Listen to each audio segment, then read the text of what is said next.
Norsemen, and from Ontario, Canada, Bear Creek Express. Let's meet the players, starting with the home team, Bear Creek Express. Number 3, second base, Brandon Horn. Designated player is number 2, Travis Jones. Left field, number 20, Tommy Inoka. Shortstop is number 4, David Galeno. The catcher, number 51, Ryan Boland. Right fielder, number 16. Well, good afternoon, fastball fans. Welcome back to the 2024 ISC World Tournament here at beautiful Softball City in Surrey, British Columbia. Blair Setford, Peter Labardi is here with you on the ISC network. Bear Creek Express and Ostrander Norsemen as we continue into the winners bracket games here on day 3, Monday afternoon. And Peter, cross-border matchup between Bear Creek and Ostrander Norsemen, two teams with roughly 500 records over the course of the season. You would think the advantage to the higher-ranked Bear Creek, but the Norsemen really come in after a strong victory the other night over the Sydney Tropics. Yeah, they won the game 7-1, and the focal point for me, Blair, as I wrap my head around even doing this game very quickly, is the pitching. And I really see that as the most interesting part of the game as you get a look at the Norsemen lineup. That Sean Cleary, the 40-year-old veteran, many-time over all-world pitcher at this event, gets the ball, as you would expect, the ace, against Samuel Villavazzo. As there's the lineup in behind Inoka, Pomeroy, Colin Walsh, the versatile one in right field, Galeno at short, James Horn, and Jason Hill, the great catcher Ryan Boland, who's been catching this guy since they were kids, literally and figuratively. And I'm fascinated. I said it to you yesterday off the air. Sean Cleary, as interested in his performance in this event as maybe any other player. Well, from the national team's perspective, Sean Cleary is the presumptive ace, as he's been for the last 10 years. With a World Cup next year, you need Sean Cleary to come into that event on a high. It's been an up and down season for Sean for the Bear Creek Express, but as everybody has been doing all year long, they've been building to this event. They had a big night last night with the bats. That is something that Bear Creek needs to do. They don't want to be in a nail-biter here with the Ostrander Norsemen. For the Norsemen, Julian Fernandez will lead things off, followed by Gonzalo Ojeda, Braden Descharme, Brennan Descharme, the young American twins out of the U.S. in Minnesota, followed by Tyron Bartarello, Spencer Yackel, Conrado Zanotini, Brent Meschke in the 8th spot, Tom Check bats 9. But it'll be the top of the order for the Norsemen if they can get things rolling against Sean Cleary. And as we always say, Peter, if you're going to get to Cleary, you want to get to him early. Yeah, there's no question about that. And he looks to establish all his pitches, including what can be a very good changeup when spotted properly. Fernandez 2 for 4 in the win over the Australian Tropics, or the Sydney Tropics, if you will, and he homered in that game. 7-1 was the final. As far as Bear Creek is concerned, they opened their tournament with a 14-0 triumph over the Walton Brewers. Yeah, and that's a team that's not in the same weight class, as we've been saying here this week, as the Bear Creek Express. The Brewers won a play-in game for Bear Creek. That was a nice opener for them to get the bats onto a roll, but a big step up to face Sammy Villavazzo. Julian Fernandez flares this one down the left side. It ricochets off the fence. No real play over there for anybody, including Riley James. We talk a lot and have about the run that Jack Besgrove has had as a young player. When it comes to winning, Riley James isn't far behind, Blair, certainly internationally. He has had an outstanding last 12 to 14 months, picking up a couple of championships with his Aussie Steelers team.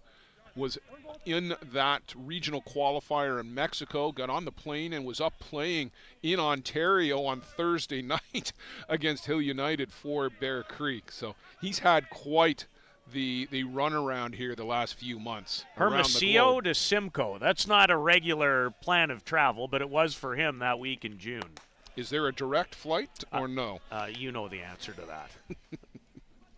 And I might know a thing or two about airplane travel. There is no direct from Hermosillo. I'm not sure there's many directs from Hermosillo, period, unless it's Mexico City. Then there's some directs.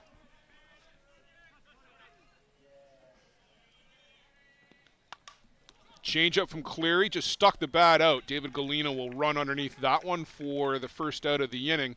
That might be Cleary's best pitch these days, the changeup. He's got obviously all of the tools, but when he dials in the changeup, it just makes everything else so much more effective. Well, and he threw it twice effectively in that at-bat as he gets Fernandez to start the game and now deals with Argentine national team member Gonzalo Ojeda. And they're moving positions around too. Ojeda at third tonight.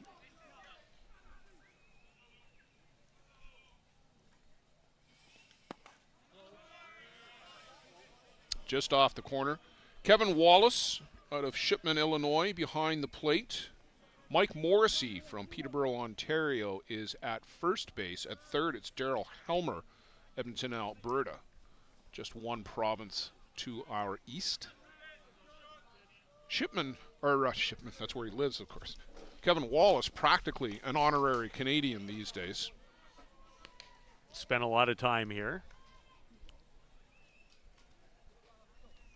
Well, you work enough of these types of events in Canada. Well, he was one of the exchange umpires, of course, last year, and then famously pressed into duty in the championship game between Toronto Batmen and the Galway Hitmen from Newfoundland and Labrador. That was quite an event. Sean Cleary was a huge part of it in that 15-inning marathon against Ty Sebastian that the Batmen won 1-0. 1-0, 15 innings. And Ty Sebastian picked right up where he left off from that night yesterday. Toronto Batmen in their first game. Ty Sebastian, not just a perfect game, but 20 strikeouts. Heard that on my way from diamond to diamond yesterday. That's the kind of performance that I have nicknamed him the Brussels Bulldog. He is from Brussels, Ontario, and pitches like a bulldog. Well, he was obviously at his bulldog best in that game.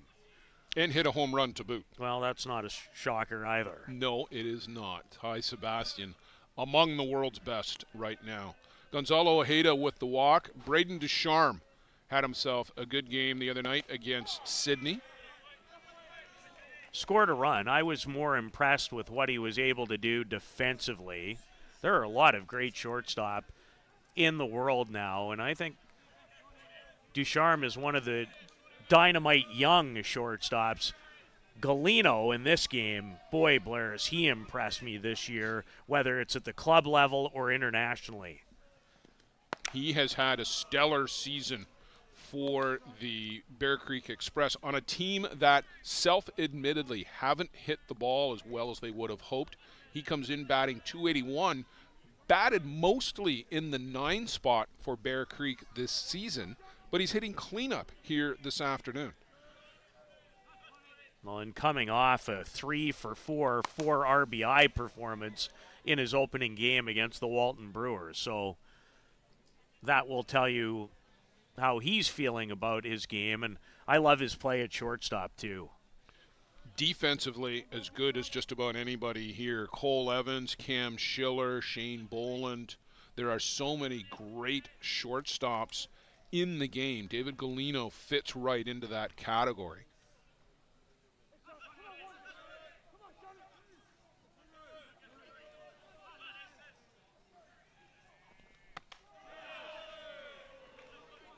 Ryan Boland holds it there for Kevin Wallace to get a good look, and they're chatting and nodding, and they're in agreement that that's where the pitch was. I don't know if they're in agreement on whether it was a ball or a strike, but Kevin's got the last say, and we've got a 2-2 count on young Braden Ducharme. Braden looking for his first hit of the tournament. He did score a run the other night, but was 0 for 2. Upstairs, we'll run the count to full. And yes, that's what stuck in my mind too, and kind of led you in the wrong direction there with saying he had a good night the other night. He had a good night defensively, really impressed us with his skills. 6 for 13, though, offensively in this event last year in Denmark, Wisconsin.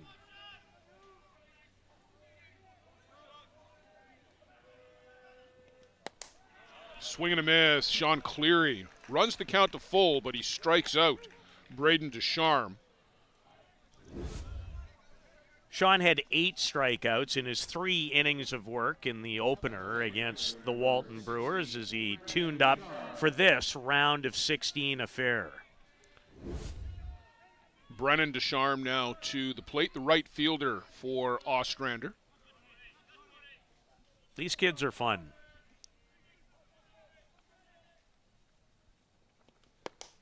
Goes after the rise ball. And if Sean is going to be effective, he'll need that pitch here this week to elevate it up out of the zone and to get guys to chase.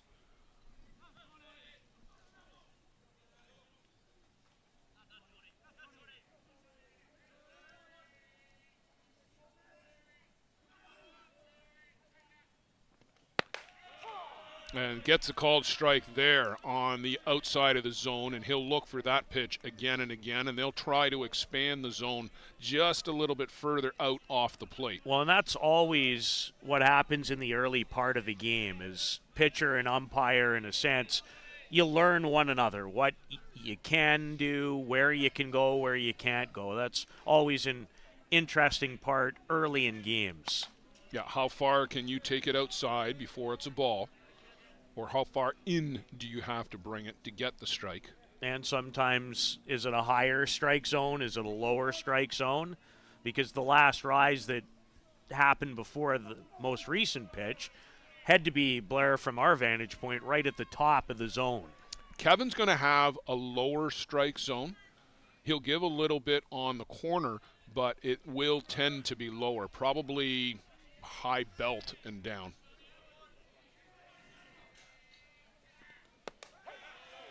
Called strike 3 there. That's going to be right on the edge of the zone. So Cleary picks up a pair of strikeouts, gets a pop-up and a walk. Will go to the home half of the first. Bear Creek Express will come to the plate.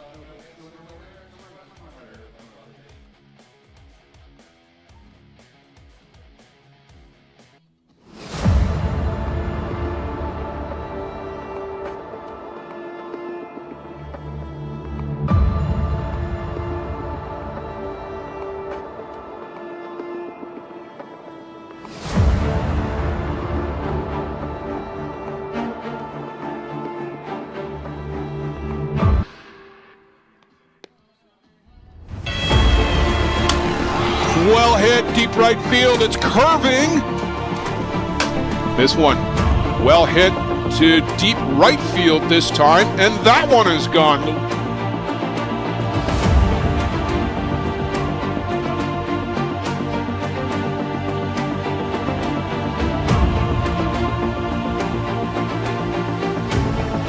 Trying to put it away is Jack Besgrove. The New York Gremlins are world champions. Congratulations, gentlemen. Start spreading the news, Joe Todd. It's New York, New York.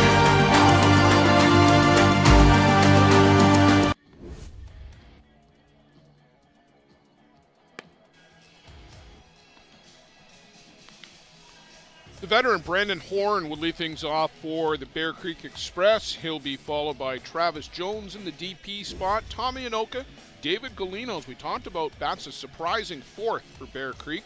Ryan Boland hits 5th. Colin Walsh, Jason Hill, Riley James down in the 8th spot, and Jordan Pomeroy has gone from the top down to batting 9. You see the lineup there. Defensively for the Ostrander Norsemen looks like this. Tom Check in left, Spencer Yackel in center, Brennan Ducharme in right field. And around the horn, Gonzalo Heda, Braden Ducharme, Brent Meshke, Tyron Bardo. And it's Sammy Viavazzo pitching to Conrado Zanatini for the Norsemen. Same combination as the other night, and Viavazzo, who delivers a strike, Blair, impressive, a 7-inning shutout in that game, or not a shutout. He won it 7-1. He gave up 1 run on 2 hits. He struck out 13 Tropics batters. And he mixed in change-ups, change drops, change pitches. I don't know if you call them a rise ball, but certainly up in the strike zone. I thought he did a brilliant job of mixing speeds. He was very, very impressive. There's no doubt about that. This is inside here. Brandon Horn, 38 years old, from Waterloo, Ontario, 3 for 14 in last year's ISC World Tournament, 0 for 2 in the opener versus the Walton Brewers. Brandon it ended up being 2 years off the tournament circuit. It was about 4 years in actual time. As said, after 2019, I'm going to take a break. It really wasn't until 2022 that he came back, but there was really 2 years where we didn't play in there. So effectively, it was only a 1-year retirement.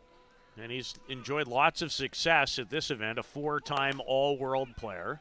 This one is flared out to short left. Tom Check will take 4 steps in and pick that off for the first out of the inning. Brandon Horn was a teammate in the Toronto Gators in 2016 and was a huge difference maker. Batted 2 for us that year, was spectacular defensively, but also just a stabilizing influence. And I thought he was a real difference maker for us that year. It's interesting you mention that, because that's how he carries himself, just to watch from the outside looking in. Travis Jones, first pitch swinging, 1 hopper to short, and out by a step. Braden Ducharme with that good arm, the transfer. Watch Travis Jones and how hard he goes after this pitch. Look how quick this release is. Yeah, in and out of the glove, and a good strong arm from the hold and short. I'm so impressed with the young shortstop of the Norsemen, Braden Ducharme. He looks like he has a very bright future. He looks the part. He's got great range. He has an excellent throwing arm, and if you appreciate good defense, this guy has it going on. Thomas Anoka, now the veteran from New Zealand. Tommy was always the younger brother to Ben Anoka, but he's the veteran these days, and plenty of success on his own. Blair, he was excellent at the World Cup Group B qualifier in Prince Albert. And it's interesting, you talked about the stability of Horn. This guy makes me feel the same way when I watch him. Well, he's got plenty of versatility. He plays left field. He can play second base. He's actually done a little bit of time even at shortstop this year for the Express. Can play first in a pinch, and even can pitch if you need him to, if you get that deep into the pitching ranks with Bear Creek. And they did a couple of times this year employ Tommy on the mound. Well, or at least New Zealand certainly did, I was going to say, he threw in Prince Albert an inning here and an inning there. Certainly maybe not against Canada or Argentina, but... No, and those wouldn't be the innings you would expect from Tommy Anoka with the Black Sox. But to chew up some innings against the likes of the Philippines or Hong Kong or Singapore, he can easily do that. Comes in batting .265 for the Express. And that, of course, you're talking about is their yearly totals. That is their yearly total, yeah. And this one is lifted up to short left as well. And at the last second, Tom Check gets the call. Braden Ducharme looked like it was going to be his ball, but he was still backpedaling, and that has got to be Check's ball all day. He does make the out. So 3 up, 3 down go Bear Creek in the bottom of the first inning.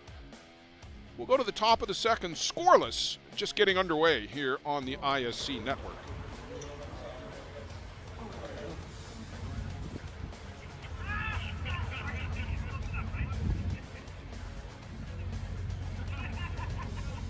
How confident are you in your organization's security posture? If your answer isn't 100%, you're not alone. Most organizations aren't doing enough to protect their data, and they know it. With Armitage technology, you can stop worrying about IT security issues so you can focus on moving your business forward. Our experienced staff monitor and maintain your IT infrastructure to keep your business running. Visit us at armitagetech.com and make your technology work for your business.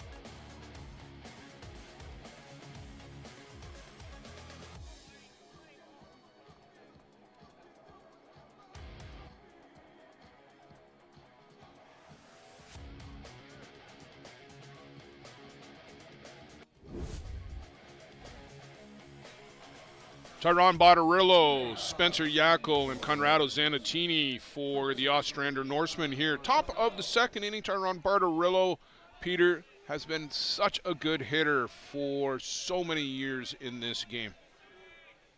Most certainly has. He's from Christchurch in New Zealand. He helped New Zealand guarantee themselves a spot in next year's Men's World Cup in Prince Albert with an effort where he went 4 for 15 with a home run and a couple of RBIs. In his opening game here, he drove in 2 runs against the Sydney, or if you will, Australia Tropics. His time here in the ISC goes all the way back to I remember watching and commentating on a game with him in Midland, so that was either 2010 or 2012. He's an all-world player with the Bloomington Sticks in the year 2017. Always admired his approach. Has a good eye.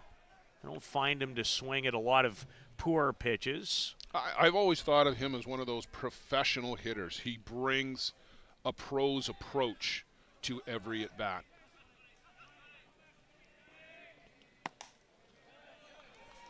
And certainly a good eye there as he works the walk against Cleary, the leadoff walk.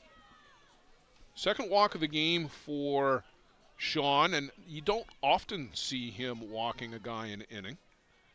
Usually it's 1, maybe 2 in a game.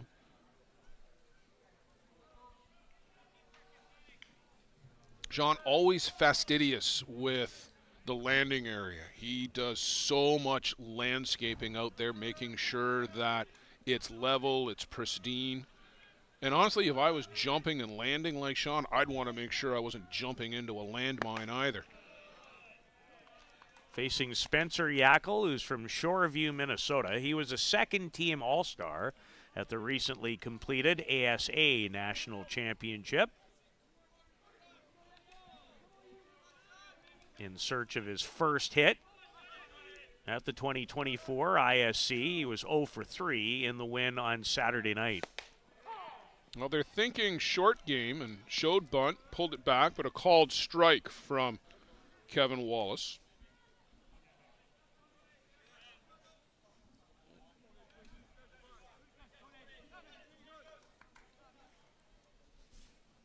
I don't think Sean is interested and ever has been in getting away from his routine. Puts down the bunt. James will come up with it and throws a strike. Low strike, but a strike nonetheless to Brandon Horn. Yackel got down the line in a hurry, gives himself an opportunity. This is a good sacrifice bunt. Gets out in front, lays it down, and not an easy pitch to bunt. It was a rise ball up and in a little bit, but he handled it beautifully and forced the young third baseman, James, to make a very strong throw to get the out at first. So a scoring opportunity for Ostrander here in the second. Conrado Zanutini, the catcher. Spent a couple of years in Wisconsin with the AHI Reapers. Last year with the Ohio Bombers.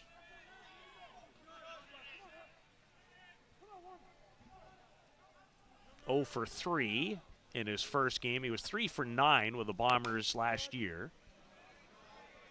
And that's a dead ball foul at the plate. Conrado from Argentina. I haven't been able to track it yet, Blair, but if I do this event again with you guys next year in Mankato, my Argentina research is going up. And here's why. I know everyone is not from Parna. They just happen to live there now. No, well, not necessarily. I think they all gather there. Well, that's where the league is. That's Right, where they right, all play. right. Yeah. But I'm going to guess that the hometowns are a little more varied than what it shows. Maybe not. Out to short left. Tommy Anoka will make the jog in to record the out on Zanatini.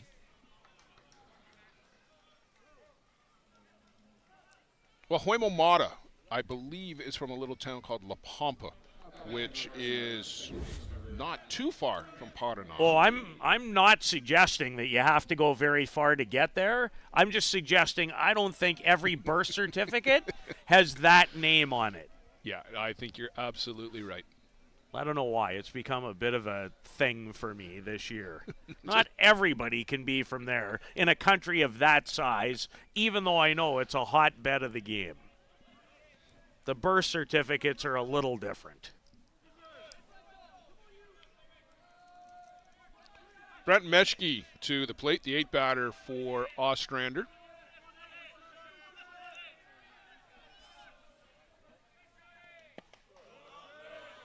Who hails from Lake Crystal, Minnesota. 4 for 13 in last year's World Tournament. And had a hit in the Ostrander Norsemen opening game victory Saturday.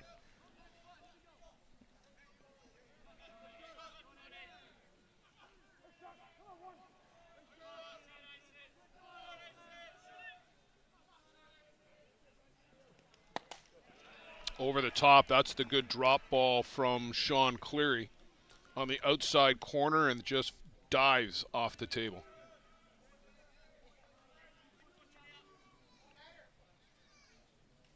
Sean looking to get into a groove, and when he gets into one, he can be as difficult to deal with in this sport as anyone, and has been for a very long time.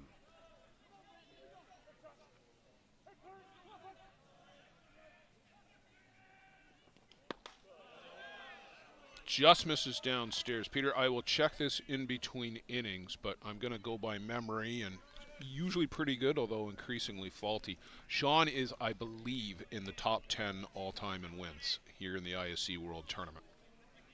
I wouldn't even question that for 1 second. In fact, I'd be shocked if he wasn't. But that's a long list, too.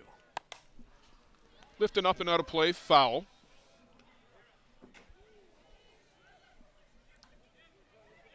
Yeah, I always recommend not trying to catch that if you're not wearing a glove. Looks like Adam Folkert is getting loose on the topic of guys who have won a few games at this event. Yes, and there's a guy who's in the top 5 all-time. Wait, I was talking with Jeff Goulagon yesterday, and I had done some research onto it. You've inspired me to do this, by the way. Oh. Jeff, the first Australian to go into the ISC Hall of Fame, and then I got to thinking, boy, there's going to be a rush following him. Is there ever? Cleary sets down. Meschke picks up his 3rd strikeout of the game. Ostrander, strand 1 at second. We'll go to the bottom of the second. Still looking for a run in this one.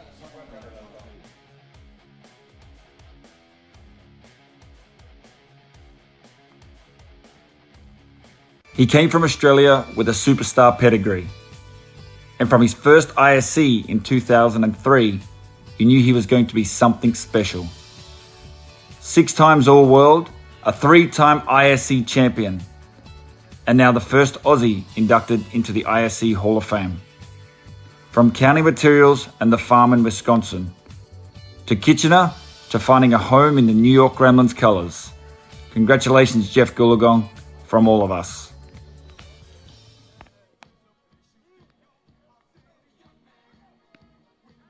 The annual Boys of Summer tournament is held every July at the Circle Tap Bar and Grill in Denmark, Wisconsin. We host some of the top teams in the game at one of the best venues in softball. The atmosphere of old-time fast pitch with all of the amenities of a full-service bar and grill in the grounds can't be beat.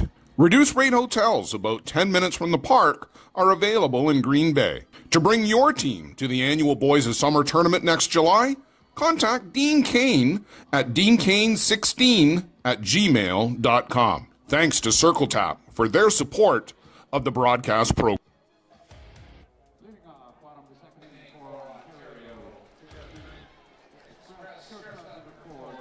David Galino, shortstop for Bear Creek. And Peter, you could tell it's David Galino, I think, from outer space with those fluorescent batting gloves. Yes. Those are very easy to notice. Bright pink for the 26-year-old.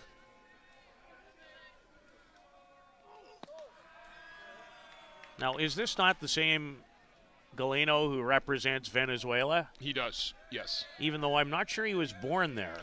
Well, I think he was born there, but he lives in Mexico now, is my understanding. That's the situation. Well, he definitely competes and was terrific, by the way, earlier this year as he dodges the Villavazo pitch at the World Cup qualifier. He was 7 for 18, Blair, with a homer, 4 runs batted in, was also solid at the Pan American Championship back in April. All-World last year for Bear Creek. Misses inside, and ball 4 to David Galino, first base runner for the Express this afternoon. And he was 3 for 4 with a home run and 4 runs batted in against Walton in the Bear Creek Express opening game victory. So I'll bring up Ryan Boland, Captain Canada, the Iron Man. Ryan Boland. 36 years of age from St. John's, Newfoundland. Will turn 37 on the 5th of October.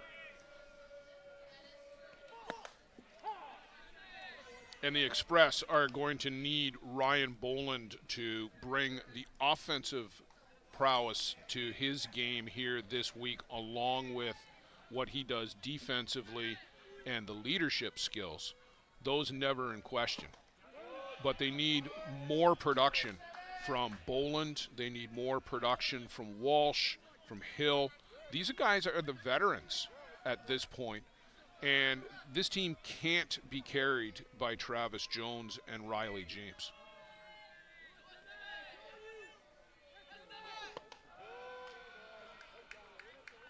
There's a change-up from Villavazo. We saw a lot of those and a lot of effective ones in his 13 strikeout performance on opening night.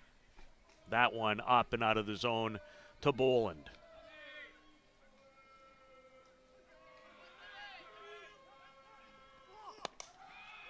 Just off the plate, so 2 balls, 2 strikes. Terry Bader, who gave the introduction speech for Brad Rona at the Hall of Fame breakfast, although the order was reversed as we were worried about Brad's time on the Zoom call. Talked about the leadership that Brad and Ryan provided on that Toronto Gators team in 2016, being the uniting forces for the Canadian side and the New Zealand side, and bringing the two of them together on that Gators team that year. Well, that arguably still is one of the great, if not the greatest, softball rivalry ever, nation to nation. It might not be what it once was, with others entering that elite picture in the names of Argentina and Australia in particular, and growing, I might add. Well, I think you could throw, and it's funny how, and here in Canada, we always think about the Canadian rivalry with insert your favorite country here. The one between Argentina and Venezuela is pretty significant too. That doesn't surprise me for a second. Up and in to Boland. And he gives a little whoo. What a reaction. Yeah. And that was more than 56, I'll tell you that. I think that was the throwback. The boom mic down there that allows us to hear that. A little innovation. Here's a squib that takes 2-3 turns on the infield. That's how much English was on that one.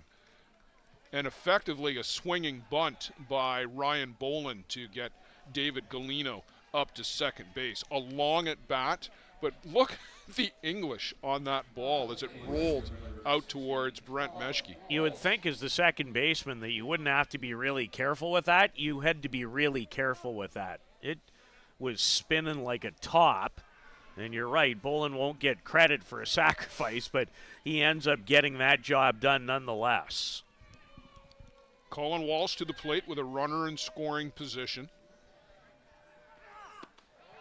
Peter, the last 2 or 3 years, particularly based on the league play, you would have said Colin Walsh may be the best player in Canada in league play. He was the 2-time playoff MVP in the St. John's League.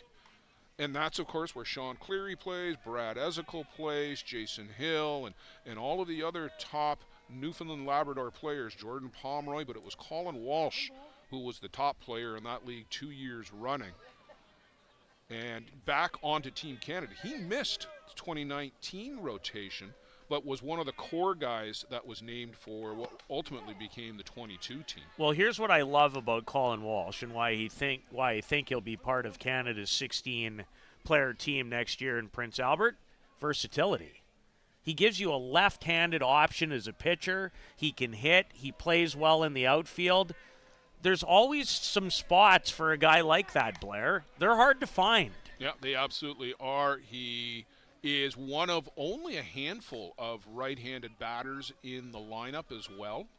He, Bradley Ezekiel, not too many other righties for Canada. It is mostly a lefty-laden lineup. There is Avery, there is Hunter. So it's a little bit more balanced than you might think. But, yes, there's a lot of left-handed pop, certainly. But this is another option, and like I said, what I love about him, he might be one of the more underrated players in the sport. And he brings an edge to his game, too. He's certainly not as edgy as Zenon Winters, but he's a guy who will give somebody a shove, who will play hard, if you will. He had a hit in 5 of the 6 games in this event last year with Bear Creek, and they had a great run, as you know. The only game he didn't have a hit in was the championship final. Well, and they ran into the Best Grove buzzsaw. They actually jumped out to an early 1-0 lead on a Pomeroy home run, but Best Grove just bowed his neck and said, no, that's it. Colin, 31 years of age, from Petty Harbor, Newfoundland. As you mentioned, his prowess in that part of the world in league play. He was a very competent 300 hitter for Canada in the most recent Men's World Cup in New Zealand in 2022, where Canada lost Australia in the gold medal final. Well, he and Ryan Boland were the only guys to get any type of offense going against Jack Bestgrove in that game. So that's why I think he'll be somebody that's going to be on that team. As you said, can play corner outfields. Here's a high hopper on the infield. Biavazo is going to have to hurry and then wisely just puts that ball into his glove. Why risk throwing it down the line and giving it a free run if you have to rush to throw that much to first? Walsh runs very well. Galino, yeah, see, you weren't going to get Walsh there. Galino was already at third. And there's another little element for Walsh, who got down the line pretty well in that case. By the way, away from where the ball went, I did see Galino and Ojeda with a very nice friendly exchange. So the rivalry not on so far yet today between Venezuela and Argentina. Somebody might want to tell Roman Godoy about that one. No, because don't. Back in, where was that now? These two teams played each other, and it turned into a bit of a beanball fest. Might have been the Chiefs Challenge. It was. Yeah. I remember it Yeah, well, I don't know. quite Maybe well. you were doing that game. I wasn't on that particular I game. was. But Larry Lynch took yes. exception to. He sure did. Yeah, because David got plunked twice.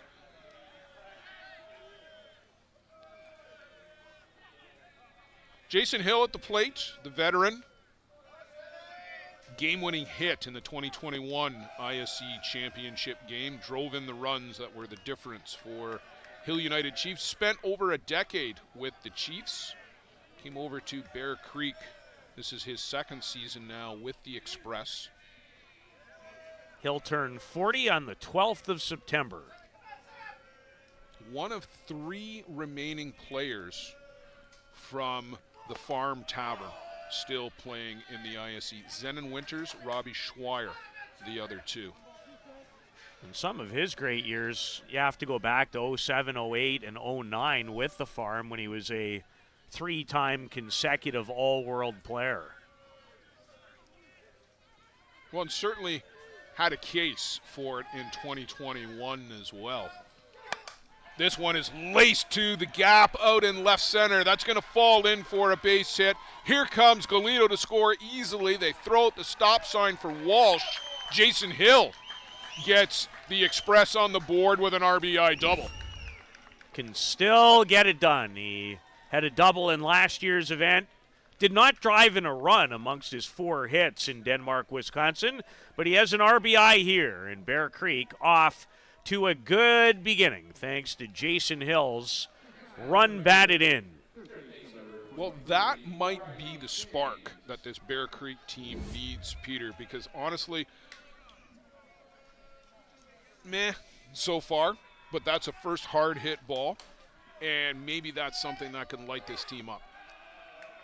Well, and remember, they're coming off a 14-0 victory, and I think when you refer even the way you just did, isn't that maybe the adjective for their season rather than what we're seeing now? Oh, you would absolutely make that case. This one is hit out to left. That will score a run. Hill gets the stop sign, but Riley James hitting is contagious, and he's got it as he picks up that RBI here for the Express. Inside out swing, it's a good one. Flares that out to left field. 2-0 now for Bear Creek. Riley James delivers. He's now 2 for 2 in the tournament with 2 runs batted in. He's 21 from Queensland and Australia. What a year he had. Well, in 1 year, he won the World Men's U23, the U18 World Cup, and finished second in the 2020 U18 World Cup, which was played, I believe, in the early part of 2020 prior to COVID. That's right. Yeah, that was about the last major international event prior to all the shutdowns. Did have a tough time in Hermosillo, Mexico for Australia, as he was on that team in the first of 3 qualifiers. Jordan Pomeroy, 9-batter for the Express, just falls out of reach. Bartarillo went right over to the fence and leaned over. Jordan really came on for Canada with the senior men's team in Prince Albert. Hit a lot of balls hard, Blair, early in the tournament, and then got on a roll relatively late. He's another Newfoundlander with a very bright future. And this one is lifted out to left. Boy, he's been a busy guy out there today. Tom Check. Oh, the throw is intercepted on the way in. Thought I would have been interested to see how that would have worked out at the plate, but Gonzalo Ojeda with the cutoff. That might have been close. Check settles under it. Strong throw, and a throw that looked to be on line. Maybe off, and maybe the reason it's cut because that's all about the catcher making that decision right there. He'll move the cutoff man and also let you know in that case whether you should leave it or cut it. But it's a sacrifice fly and another run scored off the bat of Jordan Pomeroy. So back to the top of the shop for Brandon Horn to get his second look at Sammy Villavazo. And this is something that Sydney couldn't do the other night, Peter. They just couldn't string together a couple of base hits. So Villavazo facing some adversity for the first time this year in the World Tournament. Horn fly out to Yackel in center field. He'll pull that down for the final out, but Bear Creek push across 3 runs on 3 hits. A productive inning for a team that's been looking for productivity.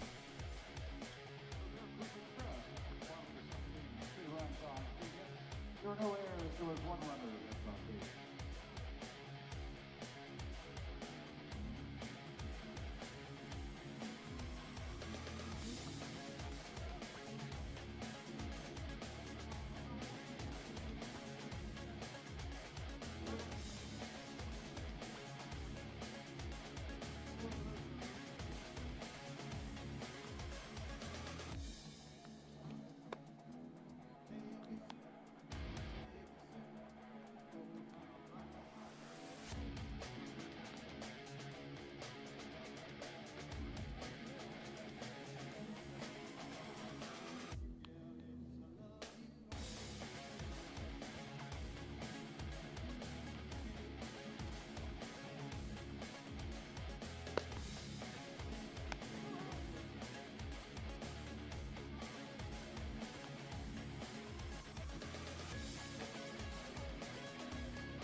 Well, Tom Check, who did a lot of running around in left field, has collected his breath, and he'll lead things off in the 9 spot for the Ostrander Norsemen. Then back to the top of the shop for Julian Fernandez and Gonzalo Ojeda. Sean Cleary, even slow, Peter, through the warm-up phase prior to the inning here.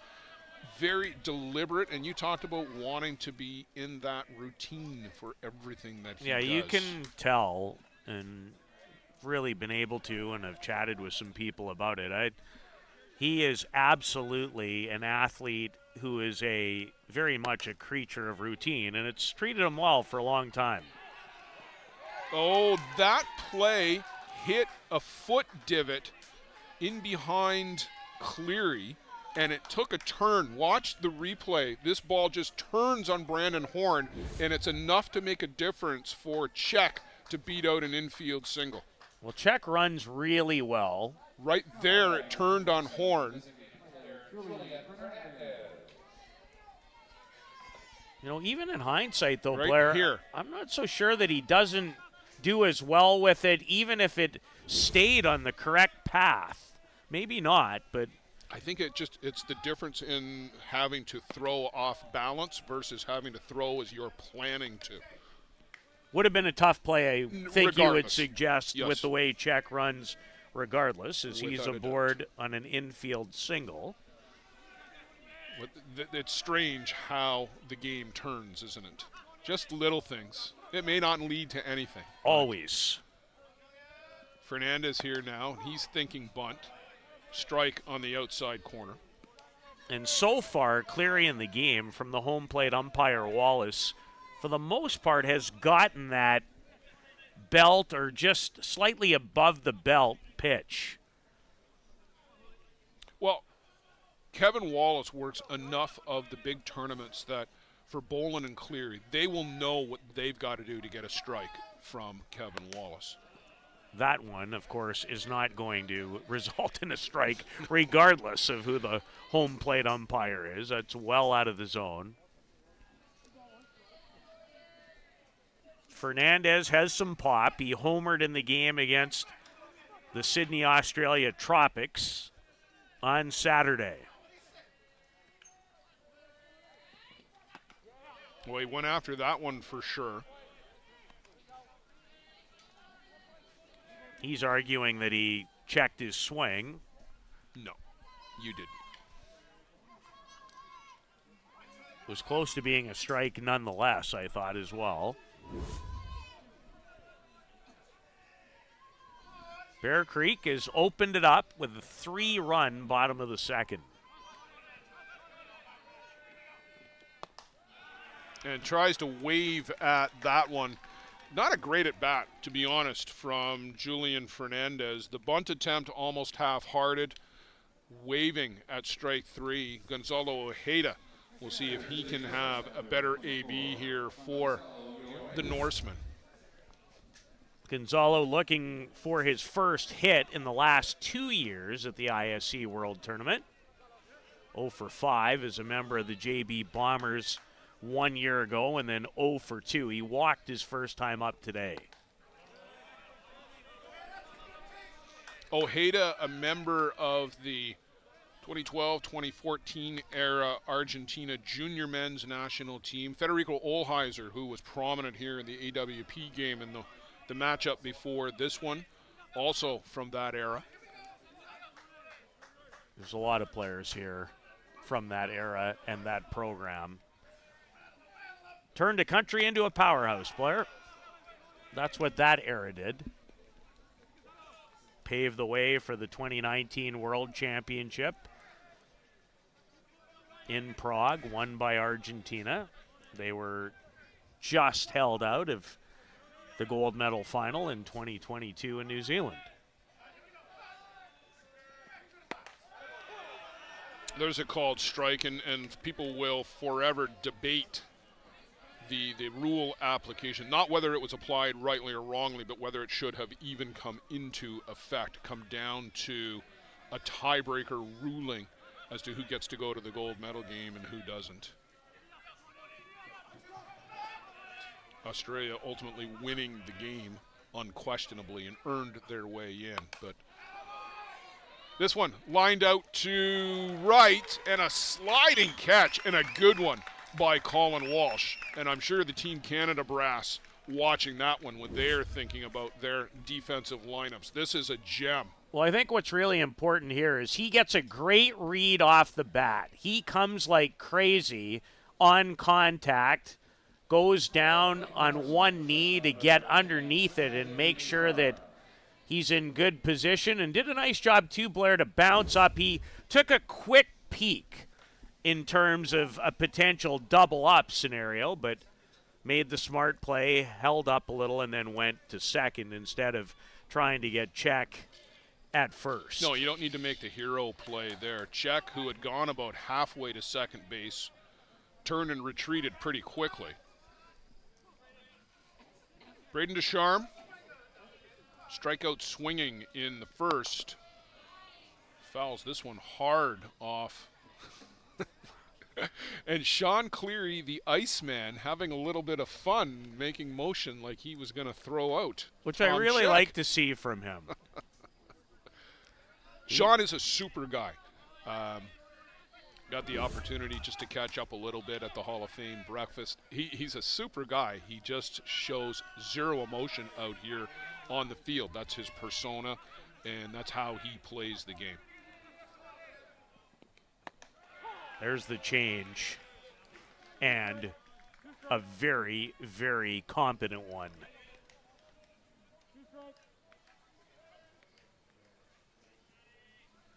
Sean has 4 strikeouts. He's given up just the one hit, and it was the infield single earlier in the inning to the base runner, Tom Check.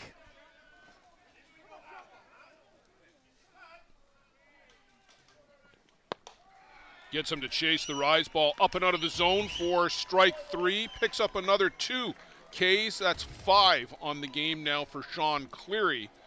Ostrander get another runner aboard, but once again, they can't move him around. 3-0 for Bear Creek. We'll go to the home half of the third. The Express coming back up.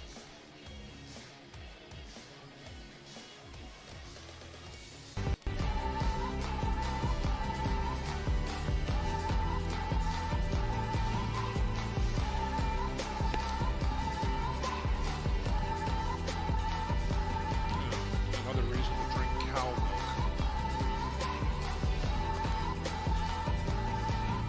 Wow. Ouch. Ouch. A dream catcher. Did that hit that poor woman? Inch by inch. I don't even know where it came from. It We'll must have fight come to off live the the roof and lives over. First Nations Yeah. people in this community, Holy smokes. this province, Everybody okay? this continent better. You know, we have a long way to go.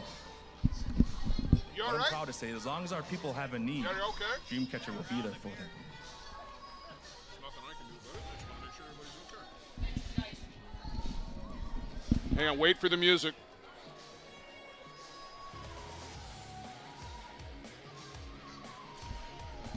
Larry Lynch engaged in an active conversation, holding up the game. There's a first I know. of the day. Bottom of the third inning for Bear Creek. Number 2, Travis Jones.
That's a lot of syllables right there. That's the entire alphabet in random order. I'm going to learn it, though. I'm going to learn it before the end of the week. No, I'm not even going to try. You just about did. In my head, I did. Oh, I might did have got too. it. I did too. Say goodbye to this one. Travis Jones hits this one all the way to the Grey Bruce Peninsula back in Ontario. Gets out of this ballpark in a hurry. Got all of that one, Travis Jones. A solo bomb, make it 4-0 for Bear Creek. And this team that was worried about the offense, they're getting it right now. Well, Travis Jones is off to a great beginning here at Softball City, and this one, as Blair described so well, it left the yard in a heartbeat. And Bear Creek ups its advantage to 4-0.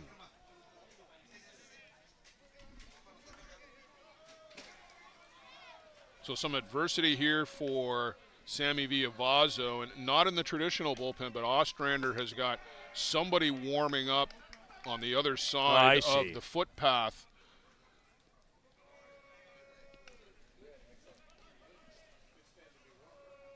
Likely Matias Echeverres. Or it could be Julian Fernandez, the DP. One hop to Charm. Wow, this kid can play defense.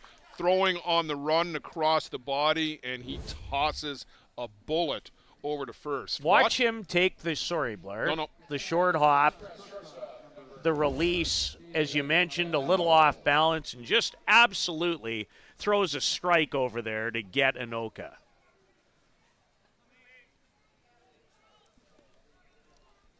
He is impressive. Yeah, the future's bright for Team USA with these Ducharme boys. Up and into David Galino.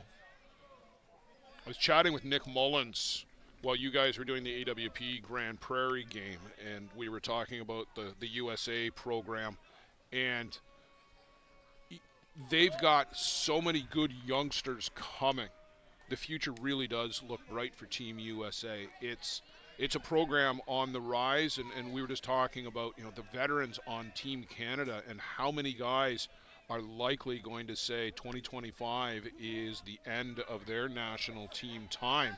There's going to be a lot of places to fill on Team Canada.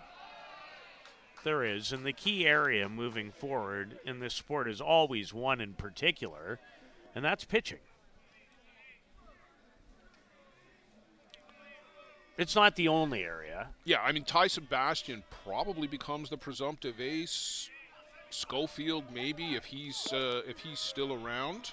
I think Justin probably will be, but he and Ty will likely be the guys that Team Canada is going to be looking at. Riley Mannion, who we saw earlier today, but he's got some work to do to be national team caliber. He's in the pool, but there's some work to do without a doubt. He'll be the first to tell you.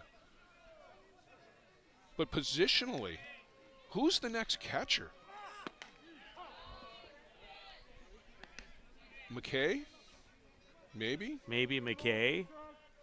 I know that people have talked a little bit about Derek Hyde in that category of the Toronto Batman, and he was part of a development event earlier in the year for Team Canada that was staged in May in Kelowna. There's another Galeno base hit. Pulls this one through the gap between first and third and continues his hot hitting here this week.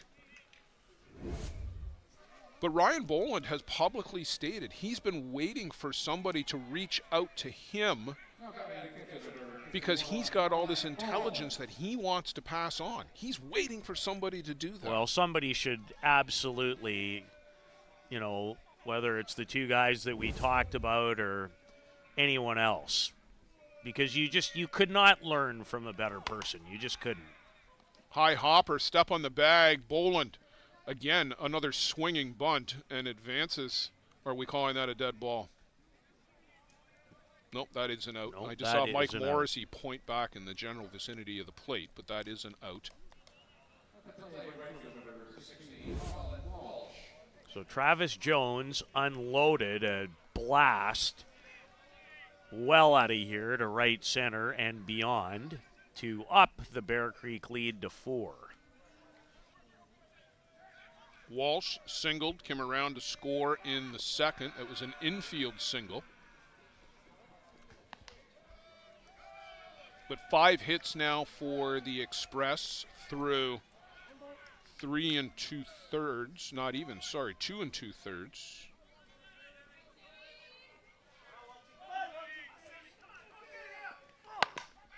And that's through the 5.5 hole. Galeno gets the wave. Here's the throw, cut off again, and wisely so. They weren't going to get him. Colin Walsh, 2 for 2, and now he has a run batted in. There's the 31-year-old from Petty Harbor, Newfoundland, who also made a fine sliding catch defensively in the game, continues to contribute for the Express. So Jason Hill, who had that RBI double in the second inning, gets another look here at Sammy Villavazo in the third, and 5-0 now for Bear Creek. Swing, and that gets a bite out of the catcher. These are the days, Blair, at this event, started with 36 teams, where you really have an opportunity to understand the difference in level. Villavazo looked unhittable Saturday, but this is not the Sydney Tropics. No, this is a different team. Bear Creek came in ranked 4th. Let's not forget this team were finalists last year. They made some changes, but more in the coaching staff. Adam Falkert, the big acquisition. They lost Quentin Bruce, brought in Tommy Anoka. So some changes here on the margins, but this is largely the same team that went to the finals last year. They haven't forgotten how to play. No, and they have some key guys who aren't even in the lineup today so far. I haven't seen Tyler Paulai. I think he's still with them, is he not? He is. He's here. And Tyler Paulai, Wayne Laulu. Jeff Lyons. Jeff Lyons was actually probably their best hitter, but I think he's nursing an injury at this point. Chopper in the infield, off the glove, and then back to him. Tyrone Bartarillo just slowed it down enough for Brent Meshke. 3-4-3, if you want to be technical about it in the book. But Bear Creek pick up a couple more. One of them, a big solo bomb from Travis Jones. 5-0 now, and this train is rolling for Bear Creek. Does your game need work? Want to get better every game? Every at-bat? You need Lumberjack Sports, focusing on exceptional quality and providing players with reliable, long-lasting product. Lumberjack Sports brings you in-game equipment and off-field workout gear, designed and tested by top fastball player Nick Shales. Hard work, strength, and all-around commitment to getting the job done, and done right, is the motto for Lumberjack Sports. Learn from the best. Play like the best. Check out lumberjacksports.ca.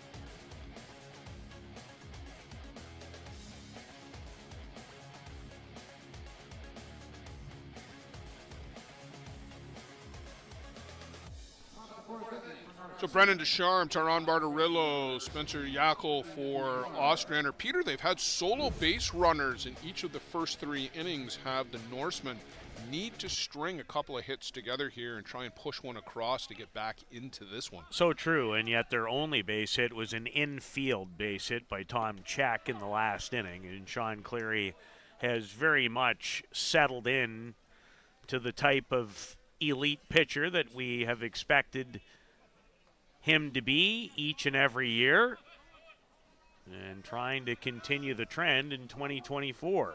And we did do that between innings research, tied for 8th with the win yesterday. Up to 42 now in his ISC career. And that's pretty elite company, too. Very much so. Ties him with Todd Martin and Paul Alger. Both first ballot Hall of Famers.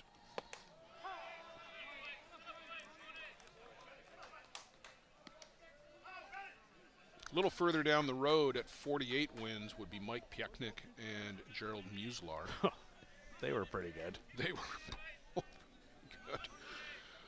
Piechnik, one of the top 3 lefties of all time, arguably up there with Brad Underwood and Ty Stofflet. No argument from the guy beside you on that account. Peaches. That was Mike Piechnik's nickname, Peaches. And native to BC. Yeah. Victoria. From Victoria. Absolutely. I loved watching him throw.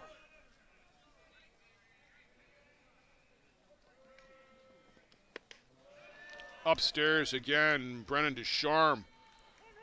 Cleary has got the Deschamps boys' number as getting them to chase that rise ball up. Well, the Ducharme boys still looking for their first hits, respectively, of this ISC World Tournament. I'm sure they will find the mark before too much longer. Blair, you talked right off the top about how critical the rise ball might be for Sean this week. Well, it's in pretty good stead this afternoon.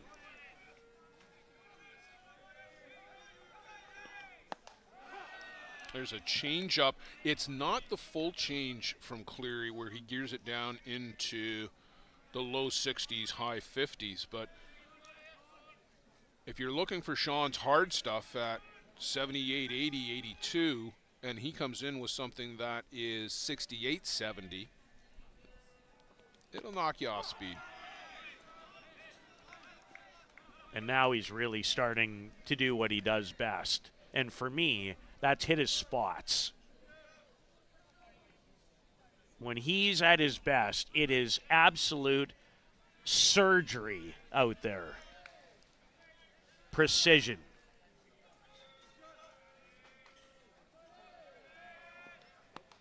There's the full change up, and that one just off the corner. Facing Barterillo. You just had a look at the backdrop that the players see when they look out against the pitcher. this beautiful facility it's carved awesome. out of the forest here in Surrey in British Columbia, Canada's Pacific coast. High hopper on the infield, Galino, so smooth, double tap and throws out.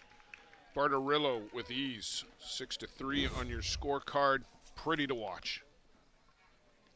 That's a strong arm. Bouncing around a little bit, set himself. Zip. One thing about players, whether it's softball or baseball from that part of the world, it's not always how you would teach it. It's very, I'm trying to think of an adjective to describe it. It's almost flamboyant. That's not the right word. No, but it reminds me of the way that the Brazilians play their football, our soccer, Yes. with some flair. There's, yes. We both got to it. Yes.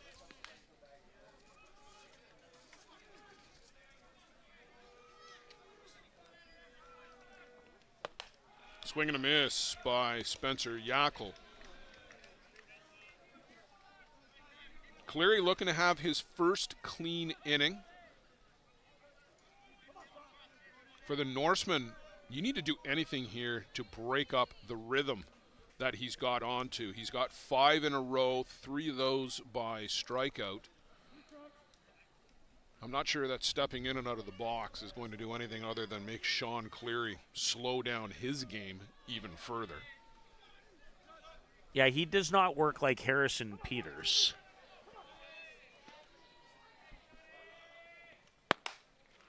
That misses upstairs. But with Sean, he's so cerebral about it because every pitch is setting up the next pitch. And if you're going to play cat and mouse, you're not going to win that game with Sean Cleary. You're not going to get him upset. He's not going to do what we saw in the previous game, get upset at an umpire and launch one at the backstop.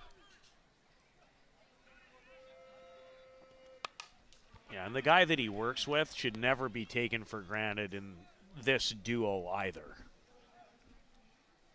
Oh, without a doubt. You said off the top, these two have been a pair together for the better part of 15 years. Their success has mostly been hand in hand, not exclusively, but largely been hand in hand. And when you're thinking 2-3 pitches ahead, it's as much Ryan as it is Sean. For absolute certain. I'm not sure if Ryan will have interest when he's done, but I could see him very much as one of the best coaches in this game. Well, I think he's got some involvement already in minor ball with the Avalon Wave down in the peninsula there. He does. Change up just off the corner. Bolin has been ready to snap the ball down to Riley James for the last 3 pitches. And even this little conversation, that's just, you're always working for the next pitch. Always.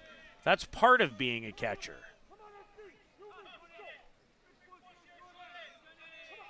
He thought he had the last 2. Well, he gets him here to chase again, and there's that rise ball with the elevation. Spencer Yackel chases it up and out of the zone. Another 2 strikeouts for Sean Cleary, now 7 on the afternoon, and his first clean inning. And Peter, that's 6 in a row. You could fairly say maybe that roll is underway. It is underway. I don't think there's one iota of doubt about it. Welcome to Mont Hill Golf and Country Club. With our beautiful 27-hole golf course open to the public, we work tirelessly to ensure your time with us is second to none. Cable. Well, here you'll be able to enjoy an incredible dining experience at our very own Big Pete's Steakhouse. Play some of the best courses in the world with our state-of-the-art golf simulators. Upgrade your gear with the top brands at our pro shop, or host a stunning wedding, event, or conference inside one of our beautiful ballrooms. Learn all this and more at monthill.ca. We can't wait to see you soon.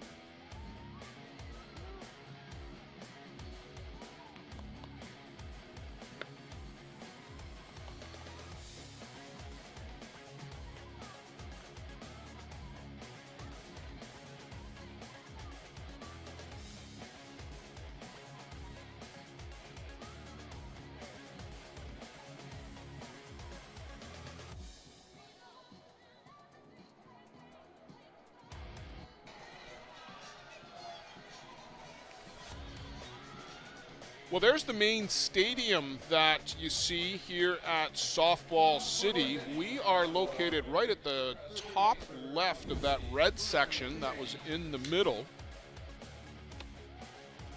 Under Norsemen, Julian Fernandez, the designated player, on to pitch. Sammy Villavazu goes 3 innings, gives up the 5 runs on 6 hits, just the 1 walk, but some hard hit balls. Jason Hill's double, and of course that booming home run off the bat of Travis Jones. Fernandez, also from Argentina, listed as Santa Rosa, Argentina, not Paraná. He's spent some time across the Midwest with Ostrander right now, but the HI Reapers, the Bar Buzz. He played with Circle Tap last year? I think he did play with Circle Tap last year indeed, as that one was far too close for comfort too. We're going to need a bigger tent, to paraphrase. Yeah, that was quite terrifying, to be honest. Although if it hits the top of this head, only good things could happen.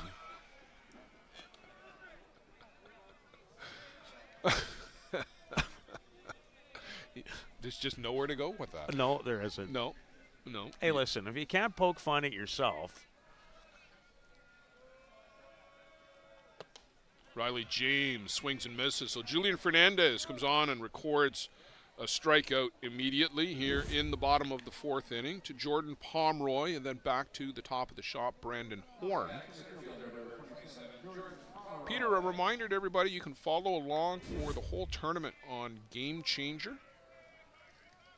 We've set things up so that you should be able to go in and check on the stats and things like that. As this one is flared down the right side, it's foul territory, but Bartarillo will reach back and make the grab, just ranging back onto the warning track beside the grass. Nice play by Tyrone. Had to go a ways to make that play.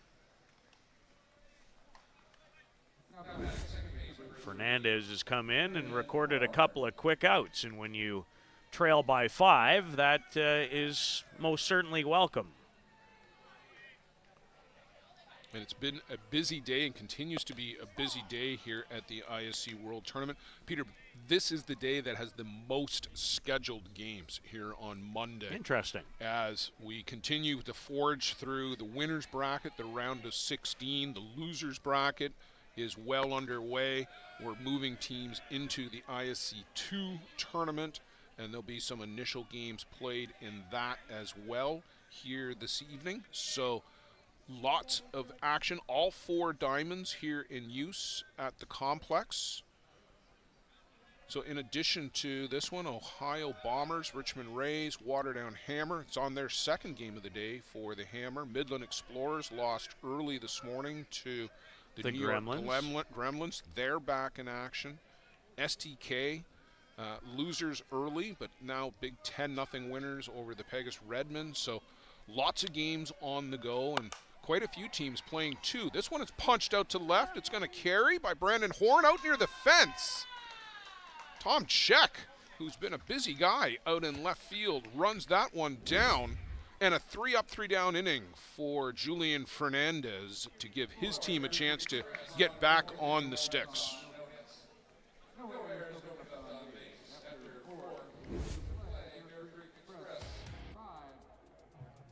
Minnesota Norsemen no score.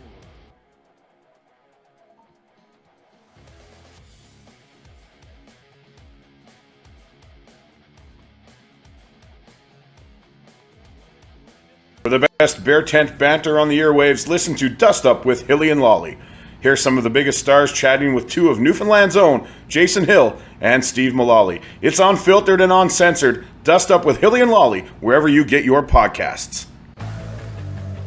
Let's talk about a local one-stop shop. Live Well for Life is just that, a fitness, nutrition, and therapy facility all under one roof. Located at 3878 Wellington Street in Mitchell, Ontario, you can get so much done in just one visit. A full complement of staff on hand include chiropractic, massage, and personal training to get you back to your healthy self. Find them on the web at livewellforlifeinc.com or give Live Well for Life, a proud sponsor of the broadcast program. For something sweeter, Bob offers mini donuts with toppings Scofield today. So Conrado Zanutini, Brent Meschke, Tom Check, 7-8-9 for Ostrander. Sean Cleary has been very effective, Peter, the last couple of innings as he has set the Ostrander Norsemen down in order. But even as you mentioned, the base runners that the Norsemen were getting, a couple of walks, an infield base hit, nobody has been able to square up Sean Cleary here this afternoon. Not yet. Justin Scofield, by the way, another Canadian national team member. He was the captain of the team in Prince Albert this summer in the qualifier. Took that role very seriously. And he is starting to loosen for Bear Creek. Well, in conversation with Terry Bader, now Terry has been the self-described high-performance director, kind of like the general manager for the Express over the course of the summer.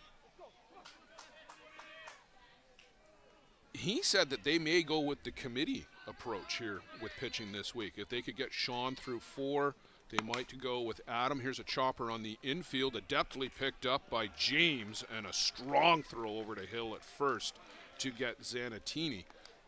That's not an easy play. He makes it look routine to do this on the run. This is great hands. Had to come up with that hop, moving away from the target, and still threw it very well to get Zanutini. But I love the hands that he showed on the. It took a bit of a high hop on him, and he had to feel that up near his head. Normally you want that around your midriff. And getting back, you talked about you won't be surprised. Well, I wouldn't be surprised to have seen Scofield come on for the 5th and maybe the 6th, and then Folkert for the 7th. They talked about maybe pitching by committee. But Cleary has looked so good here today. You almost want him to develop that muscle memory of going deep into a game. The other interesting thing, and you have far more experience than I do at watching these players on a very regular basis, is Scofield as comfortable in relief as he is as a starter. He did not look that way to me in a couple of appearances in Prince Albert. He was dynamite in PA for Team Canada, but did his best work as a starter. Well, and I think most pitchers, particularly in fastball, where the notion of a relief pitcher or a closer is not a common thing. No. Just about all of them will say, yeah, I'd rather start the game, and certainly would rather start an inning. Coming in mid-inning is anathema to most of these guys, if not all of them. You know what's somewhat fascinating, though, Blair? On the women's side of this sport, there is more and more of a committee-type approach.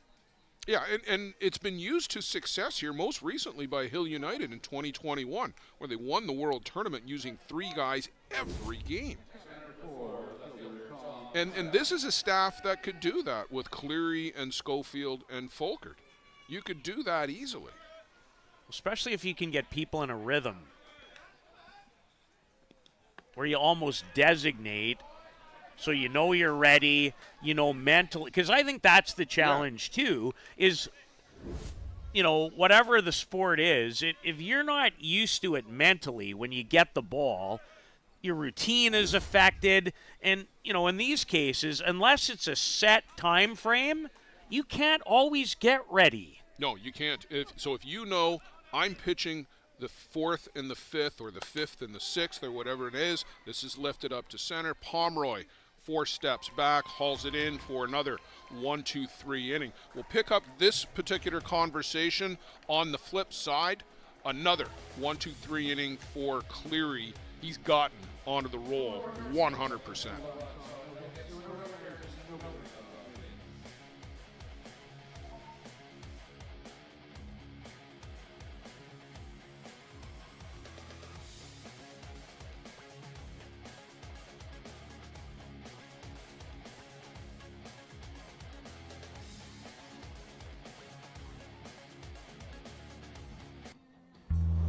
This business was opened in 1965 by my father, Ned Matiosi.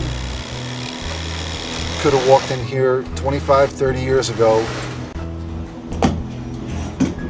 and seen just about the same thing. The process of making this suit takes about 6 weeks. It goes through about 12 or 13 hands as it's moved along the line. It's an old-time place. Making stuff from scratch here in the city at a reasonable cost. It's a very personal type of business.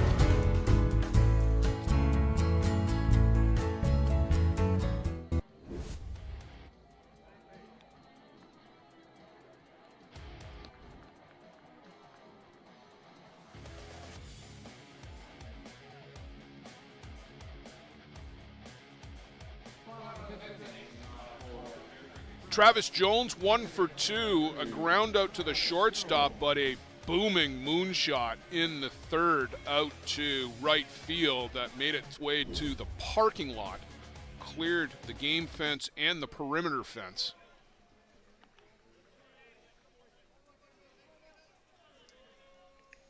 And that was not off the current pitcher. That was off the starter, Sammy Villavazzo. Called a strike on the outside corner. That is Julian Fernandez. Come on in relief. Had a 1-2-3 inning in the fourth.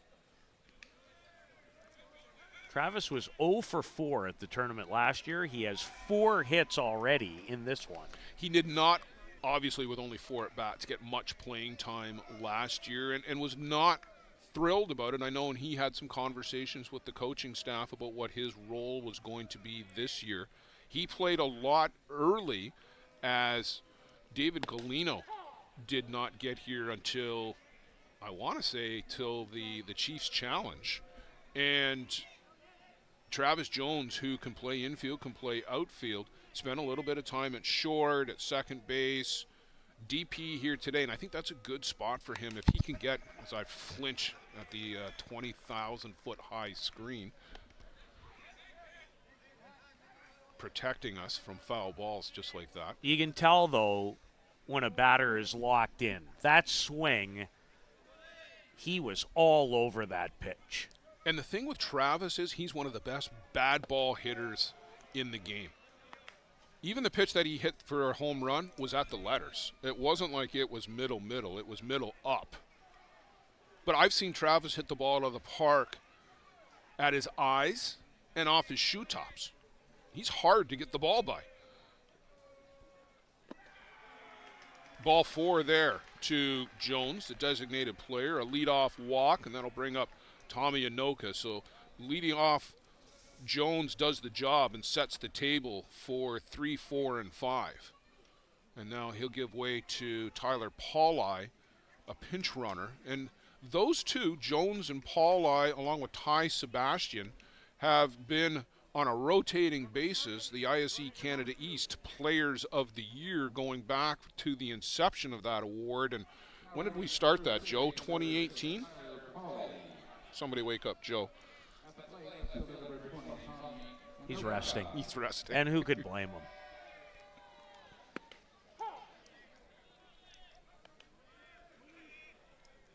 Well, Bear Creek actually now in a position to shorten the game. Bottom of the 5th, they are a swing away.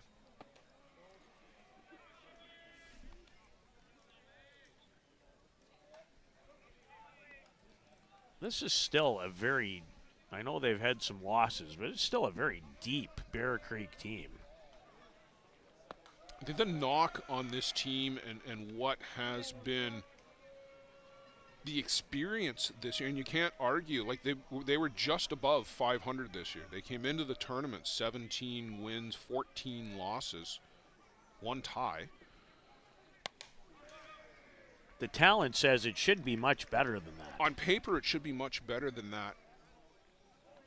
I'm going to say something. I'll probably get in trouble for saying it. They've looked old. They've looked They've old. looked old this year. This is not a young team. No. Like, let's face it, this is not a young team. You've got guys in their late 30s into their 40s.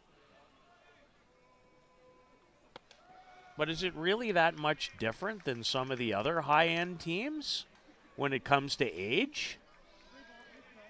It seemed like it this year for this team. Now, they've piled up 19 runs and counting in less than 2 games so far here.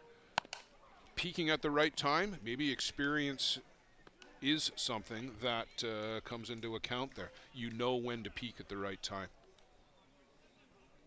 Well, Tommy Anoka hits it to the shortstop, and they go the short way and erase Paulai at second. Well, that was fun to watch. Good turn by Meshke, too. Can't get Anoka, but not without a terrific try. I like this Ostrander team. I really do. I think they have a very bright future. They have some great young players, some good veterans. I like this group. I really do. And we're not just saying that because their coach is up here adjusting his phone. No, and I'm not. Although it's good timing. Brett Legler, sorry, Peter, you go ahead. I was just going to talk about, all the speed they have in the outfield. Like, there's something to work with here. Now, maybe not the type of power that some of the other teams have. That's probably where they give way a little bit. But guess what? With some time and experience, I like the makeup of the roster. Yeah, that's not their game, the power game. They're not going to outslug teams, but they will win with speed, with defense, and by hitting gap to gap. And they came in with a slightly better than 500 record. They were ranked 13th, I want to say, coming in, and that's about where they should be. They're in the midfield.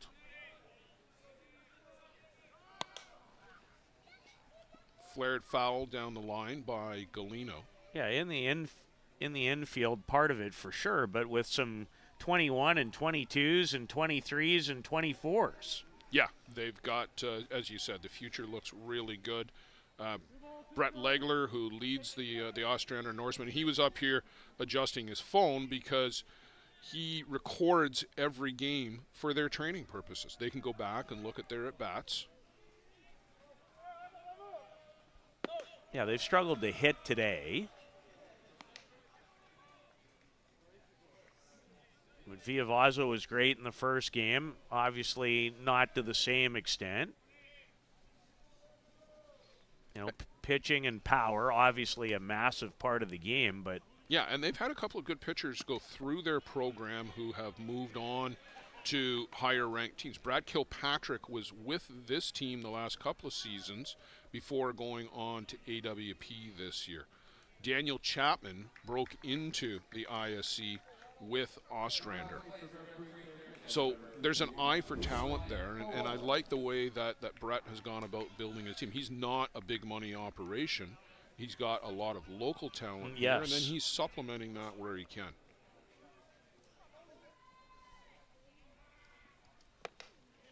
Boland swings at the rise ball. Yeah, Ryan flinched a little bit after that swing. He hoped he's okay. Looks a little uncomfortable and ginger as he steps back in. Well, and immediately slashes one out to right field, and something is off with the right foot for sure as he has hobbled his way down to first, and he's going to get a pinch runner, and I would expect to see Dallas Cornelius likely come out to be, well, it's 2 out, so they can get Galino to run for him, but I wouldn't be surprised to see Dallas Cornelius on to catch the rest of the game. I don't like to see that. No, that's not a good sign if you're a Bear Creek fan. Ryan Boland hobbled on his way off the field. And I think it happened more so on the pitch prior to that. As I mentioned, he looked very uncomfortable after the previous pitch. Flexing down here. I wonder if it's the hip. He still managed to power one for a base hit, but hope he's okay.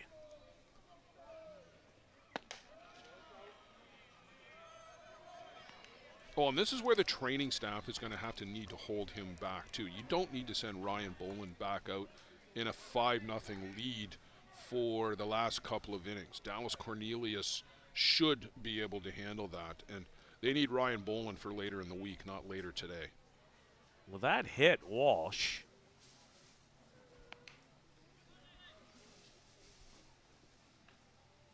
But it must have got a piece of the bat as well, as he's going to go back and reset himself. Colin has had a perfect day at home plate. He's 2 for 2. Well, now we're going to have a quick conference here because I think Walsh is saying it absolutely hit me, but, well, I thought they were going to gather the umpires. I thought that's what Kevin Wallace was asking for, but nobody seems to want to send Colin Walsh down to first base. Well, Mike Morrissey over there, I think he put up the right arm to indicate a strike when it was appealed to him. Well, and that's the question is, you're right, it may have hit him, but did he also swing? Well, 1-1 is the count, so there's your answer.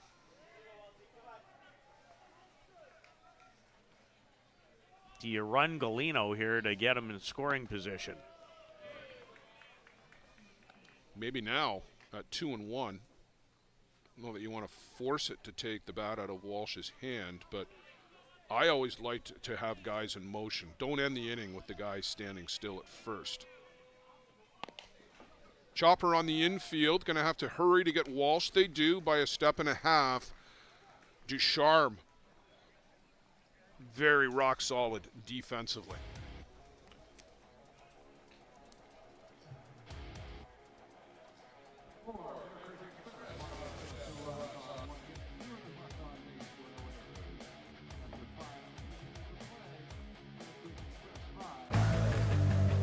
Let's talk about a local one-stop shop.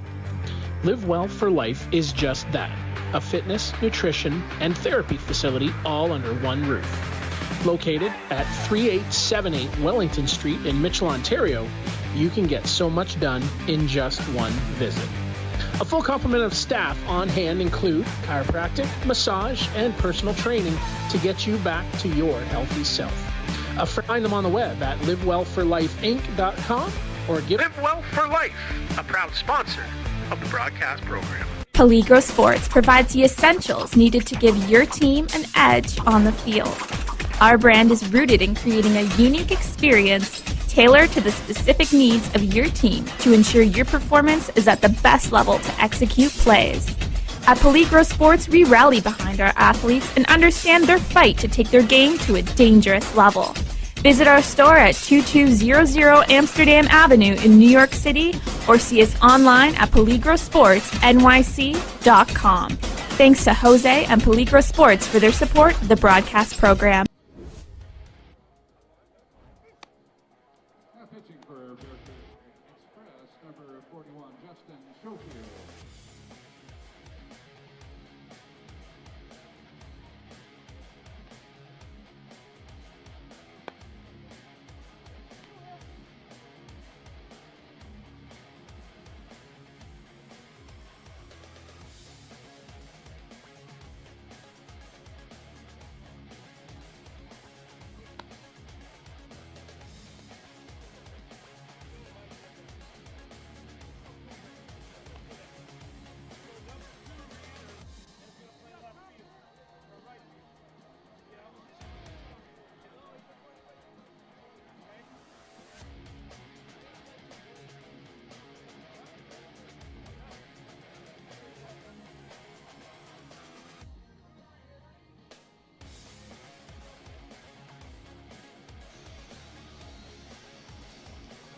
So a new pitcher for the Bear Creek Express as we go to the top of the sixth inning. Justin Scofield on in relief for Sean Cleary. Cleary gives up just the lone hit. Had retired the last 9 batters consecutively. Finishes up with 8 strikeouts, 2 walks. And comes in like a house on fire, blows a rise ball right past Julian Fernandez. So you asked the question, is he comfortable coming in relief? Certainly looked like it on that first pitch. And the second. I love watching him. I have no trouble. I like watching a lot of people play the sport, obviously, but I don't know. I feel a bit of a kinship with this guy, and the reason is he's such a joy to talk to. Well, some good wheels there shown by Julian Fernandez. Not a great throw by Riley James, as Jason Hill had to move to his right and dig it out of the dirt. He caught it, and that play was closer than maybe I thought it was going to be coming out of the box, but an infield base hit for Julian Fernandez. The other thing about Scofield, and I use the phrase a lot, and I'll use it again for the first of many times this week, he throws every pitch, Blair, like it's his last. And I was lucky enough, I not really spent any time with him, but I had a great 15-minute conversation with him in Prince Albert in preparation for that event. He blew me away. I could talk this game with him for 3 straight weeks, and I don't think I'd ever get bored. Bolin gets the high hop out in front of the plate, throws out Gonzalo Ojeda. Well, nothing seemed to be wrong with Ryan Bolin there, Peter, as he came out of the crouch and got that one down to first okay. Yeah, but you'd have to put the guy in handcuffs and maybe in jail to keep him out of the game.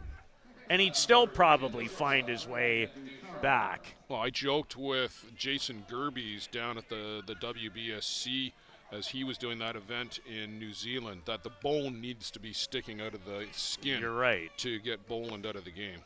I mean, you're right in this case. I mean, you hope he's okay, but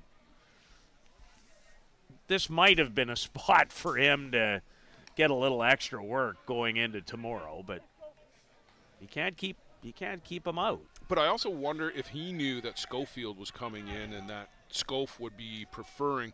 Not there's anything wrong with Dallas Cornelius, don't get me wrong, but Ryan Bolin, one of the top 5 catchers in the game. I know Scofield has a tremendous comfort level pitching to Ryan. Well, those two guys in some ways are like 2 peas in a pod. I would agree, yeah. They approach the game the same way, high intensity, little volatility. It's the change-up that time that's bunted. Well, I don't know that anybody fouled it off or got a piece of it. I think that hit Kevin Wallace in the chest protector. The most interesting part of the conversation with Justin in Prince Albert was how he used COVID to reinvent himself, his mechanics, the work that he did. It made him a better pitcher. And how many people could say that point of our lives turned you into something better? He can, legitimately. And it's because of the work. And I'm always such a big believer, and frankly, that's where the kinship comes from, is he'd be the first to tell you that he has gotten better. And yes, does he throw in the low 80s? Absolutely. But it's his work. Yeah, he's a guy who put in the work, 150, 200 pitches a day, every day through COVID. He was pitching, and he got his catcher, Patrick Stewart, to drive an hour.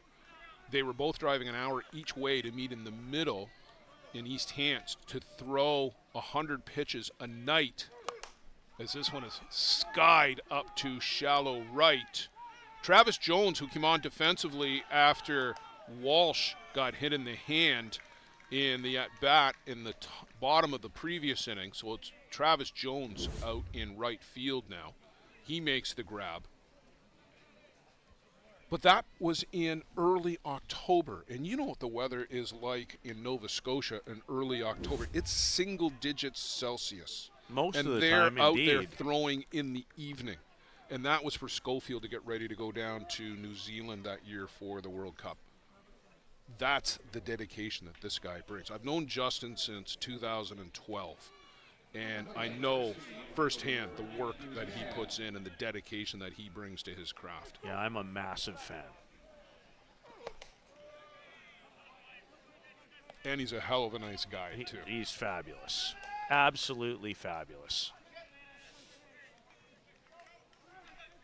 It's funny. I've interviewed a lot of athletes in my lifetime as a 4-decade broadcaster, and that conversation is one that will stay with me for a long time. I've had a lot, Blair, over the years that, to be frank, didn't make much of an impact. That 15, 20 minutes stay with me till the rest of time. And I could say the same thing about the visit I had with Ryan Boland and Simcoe, too. Yeah, the genuine...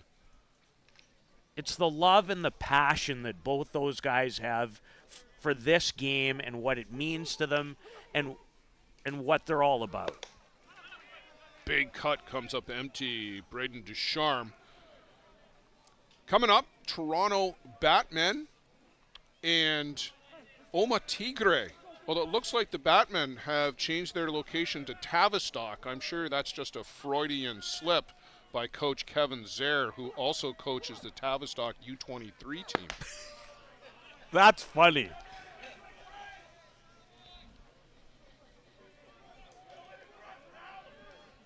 Well, there's been a few things I've noticed that have been a little interesting on the old lineup cards in the last 3 days, including some mixed up numbers.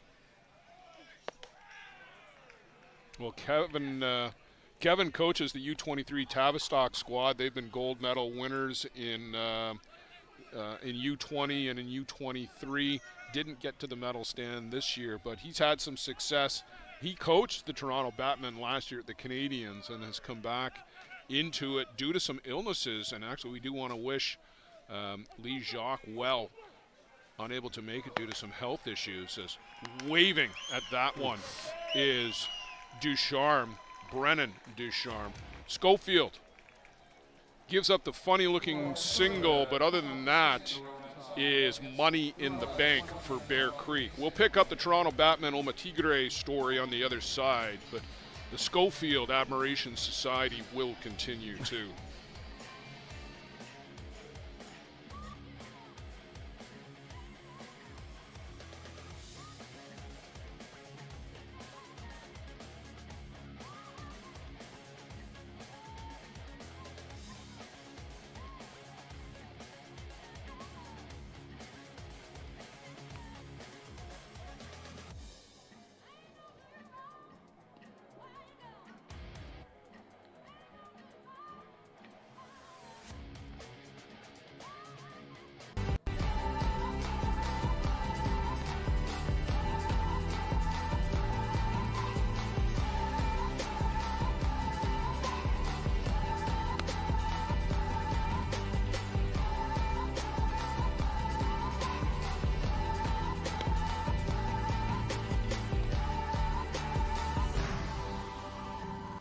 Dreamcatcher, inch by inch, we'll fight to make the lives of First Nations people in this community, this province, and on this continent better.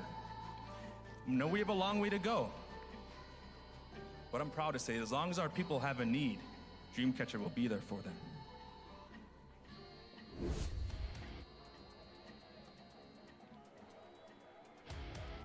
Bottom of the sixth inning, leading off for first base number.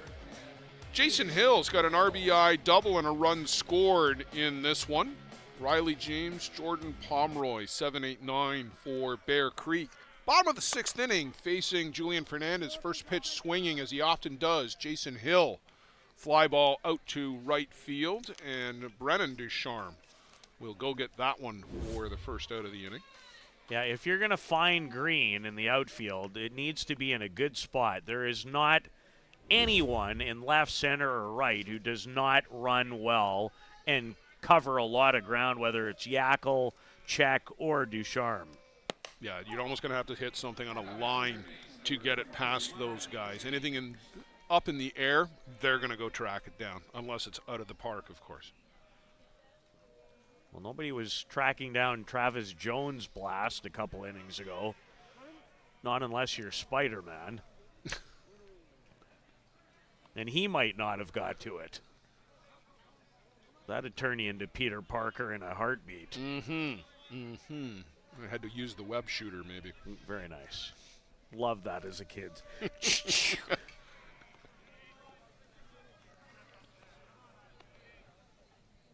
See, those old memories, they never go away for us.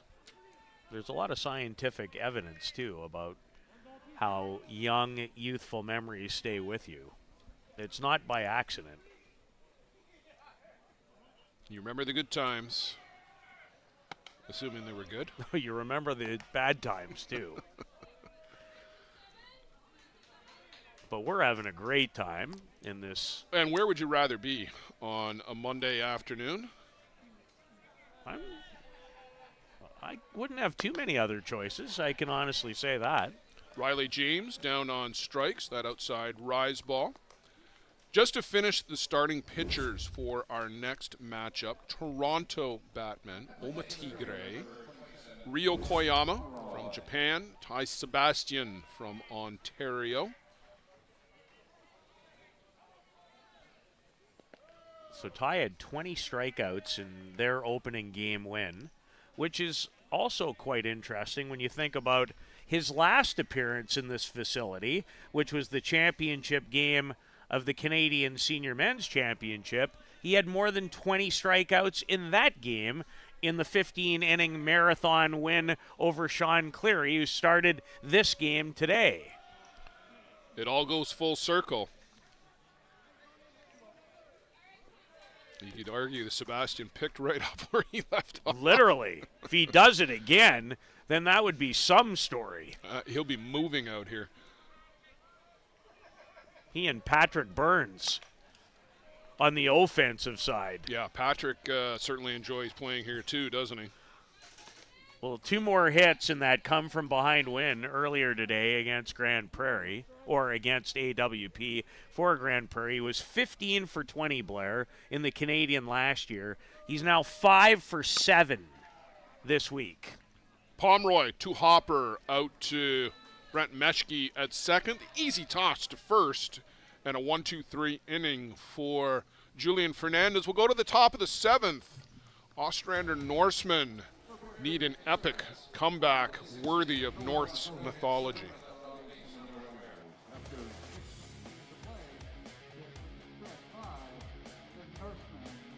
No score.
So Tyron Bartarillo, Spencer Yackel, and Conrado Zanutini,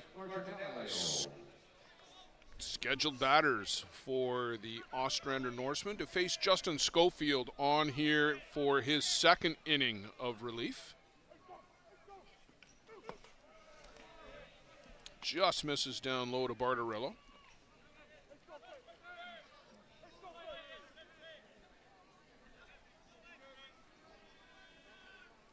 Justin from Grand Prairie, Nova Scotia.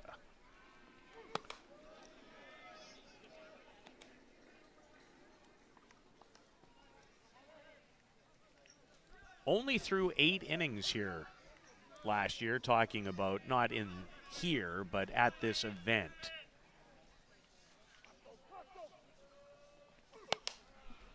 Flared, and that's going to go fouled on the left side, just over the screen, looped it over the screen. He did appear in the championship final, though. Yeah, it was a tough outing for Scofield in that championship. Really, it was just one inning where just didn't happen for Justin.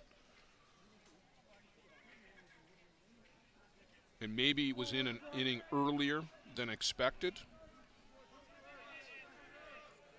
In the 5th instead of the 6th. Just misses on the inside corner. He has come out of the pen throwing very hard.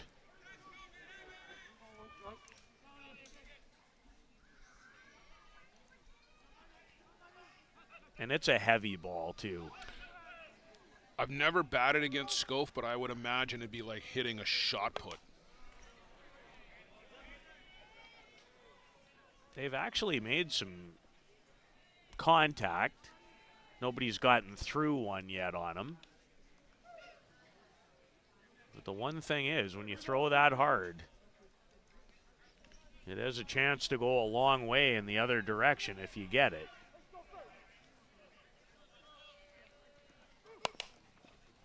Two hopper. Brandon Horn turn and flip to first. One down here, top of the 7th inning. That will be amongst the easiest plays that Brandon Horn will get to make this week. Right at him, and a nice generous second hop. Yeah, nice country hop, as it can be referred to. Spencer Yackel, he is 0 for 1, had a beautiful looking sack bunt back in the 2nd inning. Yeah, really good speed.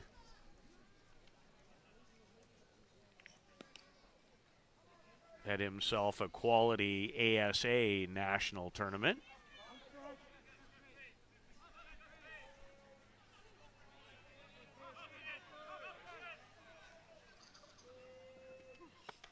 Hits have been hard to come by today for the Ostrander Norsemen after they scored 7 runs in their opening game win against the Sydney, Australia Tropics. Just the one hit. And it was the infield hit that took a bit of a turn after hitting a divot inside the pitching circle, too. That's the only chink in the armor here today. Sean Cleary with 5 excellent innings to begin the game for the Express. Chases upstairs. Spencer Yackel does not catch up to that big rise ball from Justin Scofield. His second strikeout. And after a couple of early change-ups in the count, Blair, how much juice did that one look like it had? Well, and at the eyes, too. I mean, clearly it was too good to lay off. But that's what makes Scofield's changeup so effective, is it does offset so much from his hard stuff. And the pitch that he's worked really hard on the last couple of years and he's really developed is the rise ball. And that's the pitch that in that chat we had, yeah, he talked about changing his mechanics and working that pitch to throw it in 2 or 3 different zones far more effectively. That's the one pitch that he spoke about where he did the most work. Yeah, because when he came up out of junior in 2011, he had a great drop and he's always had the good changeup. But his rise ball was never a threat for a strike, and you could eliminate that as a batter. But the last, I would say, 3 years, and the timing post-COVID really does work out. Scof has worked hard at being able to work the rise ball in that low one that you just saw for a strike, and then can elevate it, very similar to Cleary in many regards, where it starts at the letters and climbs up out of the zone and get guys to chase. Well, there it comes again. There it is right there. So a complete game up and down for the Bear Creek Express. 5 solid innings from Sean Cleary. Scofield virtually perfect in relief. A dominating 5-0 win for the Bear Creek Express. They will continue in the winner's bracket. Ostrander will drop down and will play tomorrow Bear Creek will advance and will take on Glowworm tomorrow night. That'll be an interesting matchup too, because there's a team on a roll. If you didn't hear, 2-1 winners in 9 innings over Circle Tap first thing this morning. Want to thank Luciano Lafrano, Carol Dureste, Peter Labardius for jumping in on short notice and saving you from having to listen to me solo, Joe Todd, Marvin the Music Man. Thanks for being with us. Come back shortly for Toronto Batman and Oma Tigre. Coming up next on the ISC Network. For the latest in softball innovation, the website where you can experience the best tournaments in the Americas. Live games, news, tournaments, and much, much more. Because this game's supposed to start at 6. The best quality live softball. On demand, so you can watch when you want. After 6. Become a Premier member now. SoftballPremierTV.com.